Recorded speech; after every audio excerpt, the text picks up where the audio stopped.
So after years and years of making fun of Michael Bay, you might think I hate the movie Armageddon.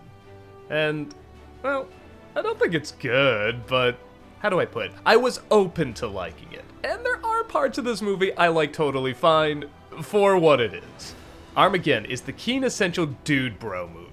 Like, remember in Family Guy when Seth Green talks to that character played by H. John Benjamin, and they just kind of talk about dude bro stuff? Like, it's not dumb stuff, but it's clearly not smart stuff either. Dude bruh, that Zack Snyder movie was hardcore. Dude bruh, just heard about this business, it's totally the future. Dude bruh, that's a ride. One day I'm gonna get that ride. That's gonna be my ride. It's a lot more passion than thought, and sometimes it balances out okay.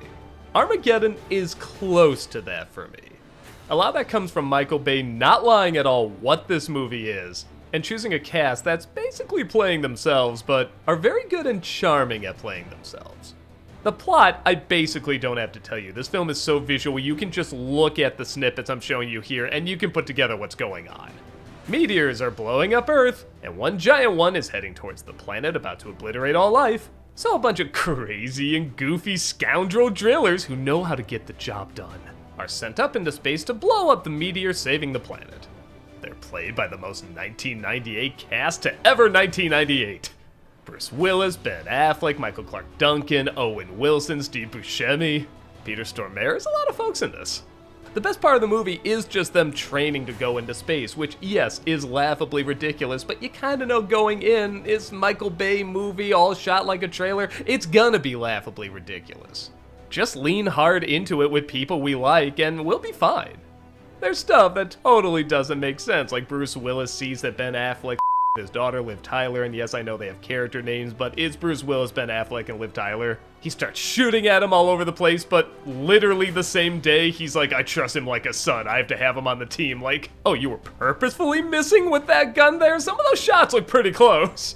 Kind of like the Fantastic Four movie, they make it look like going into space is just kind of a road trip. Like, yeah, you gotta prepare a little bit, but it's just space. Come on, anyone can do this. And like many have pointed out before, the whole film is shot and edited like a trailer, and you're either gonna find that fun or you're not.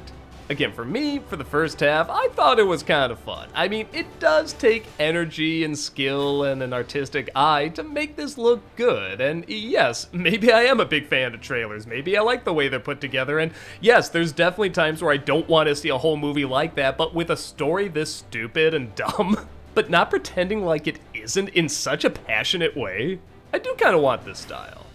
Where the film goes downhill for me, surprisingly, is when they go into space. Don't get me wrong, it is pretty funny when they get to Mir and it's a total hole. That made me laugh quite a bit. But with space, you have to make it feel either really realistic like Gravity, or you have to have it be really over the top like Star Wars. There's kinda no in between with this. Michael Bay tries to make an in between with this, and I just find it so boring. Yes, the asteroids hitting cities is stuff we've seen a million times before, but it is shot in an entertaining way. Bay's usually pretty good at making this stuff look fun. But when you're trying to bring that same action mindset to just this giant rock in space where people have to move very slowly in their astronaut outfits and they're riding little moon cars and drilling into this rock and just pushing buttons and... I'm sorry, seeing an explosion up here isn't exciting to me.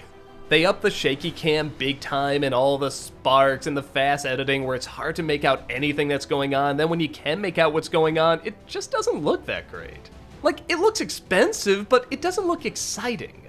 All we have to rely on is the charm of these actors, and yeah, I'll be honest, I usually like these actors when they're throwing punches or going after a bad guy or say quippy one-liners to people who are shooting at them. What quippy one-liners are you gonna say to an asteroid? It also doesn't help that the movie is long, and most of the time is spent in space on this rock. This is the movie that should have been called The Rock because the world doesn't blow up in it and you're mostly just looking at this rock. And as it just keeps going longer and longer and you're stuck with these people not doing the things we want to see them do in these movies, I just care less and less. To the point where when one character has to make a big sacrifice and it's very easy to see who it's gonna be and how it's gonna happen, I just felt nothing. I also think while I do like the cast quite a bit, the two weak links are Ben Affleck and Liv Tyler. They're not bad per se, but in a movie where everyone is basically playing themselves, these are not the most interesting people. You have to give Ben Affleck a little bit of a character, like in Gone Girl or Air. You have to give Liv Tyler a little bit more of an identity, like in Lord of the Rings or Super. Relying solely on their charm alone isn't enough. You have to write a little substance for them. But with that said, I can kinda see the typical dude bro audience kinda seeing it as something, even though it is very easy to predict. Like, yeah, I know what's gonna happen, and it sucks that it has to happen, but it has to happen. That's life. That's sacrifice. Dude, bro. This is one of those movies like Krampus. It's actually more fun to look back on it than it is to actually watch it. There's just something so funny that there's a Criterion collection of this movie, and it kinda makes sense. Like, yeah, they're kinda being a little funny, they're not too serious with it all, which is shocking from Criterion, but they also kinda know it really represents what movies were at this time in 1998, and to its credit, how much effort was put into it. I mean, look at this. This takes a lot of time and artistry. It's just, dumb. And for me, half the time it's a fun kind of dumb, but for the other half of the time, it's really boring, and I don't think balances out. I don't know. You know this director, you know this style. I feel like if you watch any part of the trailer, you're gonna figure out if it's the movie for you. It's stupid, adrenaline-filled garbage, but I needed more. Even if it is just a little more.